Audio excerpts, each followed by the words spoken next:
Sir इतने माशाल्लाह अदवार देखे आपने और it's been almost nevertheless 57 years now, और कौन सा ऐसा अवार्ड है प्राइड ऑफ परफॉर्मेंस से लेके जितने भी Nigar award and what's not award, अल्लाह का करम है, लोगों की पसंद है, लोगों की दुआ है। और इतना अच्छा टाइम फिल्म इंडस्ट्री का आपने देखा है। अब तो खैर हसरत ही रहेगी लोगों को वो वाली चकाचौंध देख सके जो चकाचौंध ये इन स्टूडियोज में हुआ करती थी। What do you think sir, कैसा महसूस होता है? दुख होता है मुझे देख। और आप किसको बेसिकली कसूरवार ठहराते हैं ये जो 15-20 साल पहले एक डाउनफॉल आया है हमारी इंडस्ट्री में? कई वजूहत है नौमान। एक तो हमारा मुल्क कटा आधा हो गया, ईस्ट पाकिस्तान हमसे अलग हो गया, तो बहुत बड़ी मार्केट प्रोड्यूसर्स की ख़त्म हो गई। वहाँ से भी काफ़ी बिजनेस मिला करता था इन लोगों को। उसके बाद और भी वजूहत हुई, उन लोगों ने आके फिल्में बनाई जिन्हें बनाना नहीं चाहिए था। जिस ज़माने में हम आए, हम लक्की थे कि हमें ऐसे डायरेक्टर्स मिले, ऐसे राइटर्स मिले, बिल्कुल ठीक, ऐसे पोइट्स मिले, ऐसे म्यूज़िक डायरेक्टर्स मिले, ऐसे पीछे आवाज़ें मेहदी हसन साहब की, रुश्दी साहब की, ये सब चीज़ों ने हमें आगे बढ़ाया। बिल्कुल, अगर ये लोग हमारे पीछे नहीं होते तो शायद मैं आज यहाँ नहीं बैठा होता। बिल्कुल सही बात। ये पूरा एक टीम थी जो हमें पुश करती थी, राइटर से लेके, डायरेक्टर से लेके, एडिटर से ले, इवन मेरे लाइट बॉयज, इन सब का कंट्रीब्यूशन हमारी लाइफ में। वाह, बगैर इनके तो हम आगे बढ़ ही नहीं सकते। तो इस तरह एक हुआ और बाद में फिर डिक्लाइन शुरू हुआ। तकलीफ तो होती थी देख के, और लेकिन बहरहाल इंडस्ट्री फिर होते होते तकरीबन ना बनने के बराबर ख़त्म ही हो गई थी। लेकिन अब थोड़ा सा, आप मानते हैं सर ये जो रिवाइवल ऑफ सिनेमा की हम लोग कोशिश कर रहे हैं और बहुत सारे सीरियस प्रोड्यूसर्स भी जंप इन कर रहे हैं, कुछ अच्छे डायरेक्टर्स टेलीविजन से उठ के डायरेक्शन भी कर रहे हैं फिल्मों की, डू यू थिंक सो कि हम रिवाइव कर जाएंगे सर? नुमान, रिवाइव करना इतना आसान नहीं है। कर जाएंगे लेकिन इट विल टेक टाइम। मतलब ये कि अभी इसकी कई वजूहत है।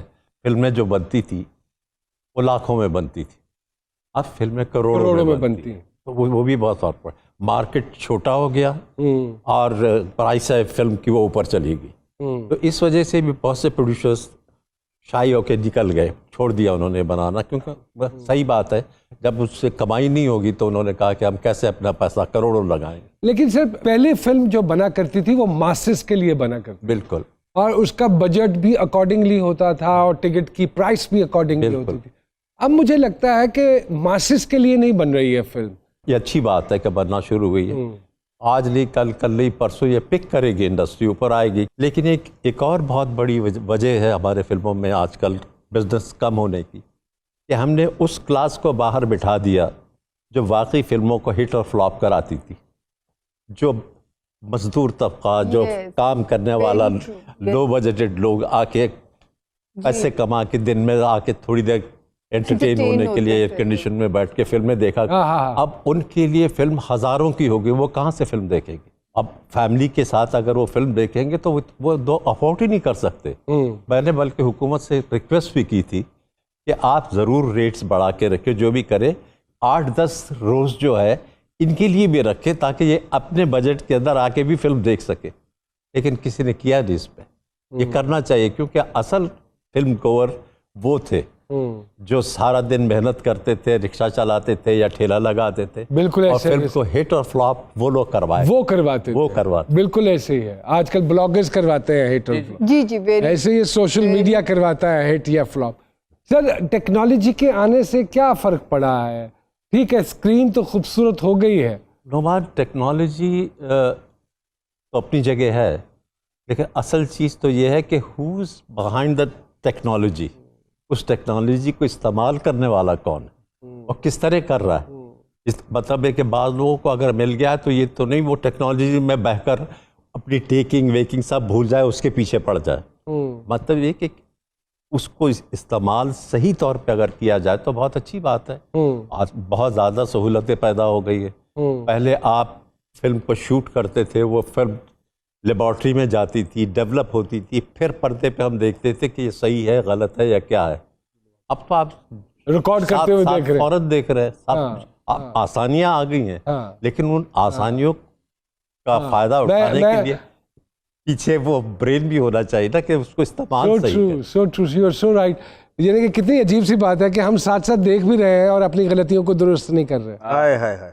सर कोई ऐसी फिल्म थी जिसका बहुत सारा पोर्शन ये महसूस किया गया हो उस वक्त में कि यार ये दोबारा रीशूट कर लेते हैं, ये ठीक नहीं हुआ हुआ? होता था। ऐसा होता था। बाद दफे कैमरे की तरफ से गड़बड़ हो जाती थी, कैमरे में या लाइट हिट कर गई या कुछ, कभी हमारी तरफ से लगता था कि कमजोर है तो डायरेक्टर कहता था एक सीन फिर से कर ले, तो करते थे। हाँ, जान करके रीटेक देते थे शरारत में। रीटेक तो हर दौर में होती है। अब बाद दफे ये होता है कि हम खुद भी रिक्वेस्ट करते थे डायरेक्टर से कि नहीं एक टेक और दे, हमें लगता था कि हमने नहीं सही किया। और सच्ची बात तो यह है कि मैं आपको सही बता रहा हूँ, इसमें कोई मुबालगा आ रहा ही नहीं।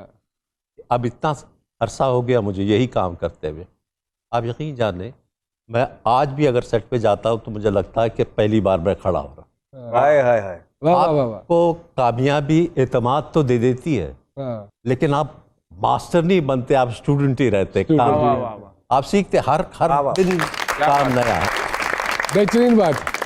सर उस जमाने में जब आप काम करते थे और आज जब आप नए लोगों के साथ काम कर रहे हैं, और स्पेशली जो टेलीविजन के लोग हैं, क्योंकि अब तो टेलीविजन ही फिल्म बना रहा है, तो कैसा महसूस होता है? आपको लगता नहीं है कि फिल्म इंडस्ट्री के लोग बिल्कुल सेपरेट होने चाहिए थे? नहीं, अब चूंकि टेलीविजन ही से लोग आ रहे हैं, बल्कि टैलेंट चॉइस नहीं है, थ्रू टेलीविजन ही आ रहा है। हमारे मुल्क में टैलेंट की कोई कमी नहीं है, और उनके लिए चैनलाइज नहीं है। हमारे यहाँ ना एकेडमी है ना कोई और है, तो अब टैलेंट थ्रू टीवी ही आ रहा है।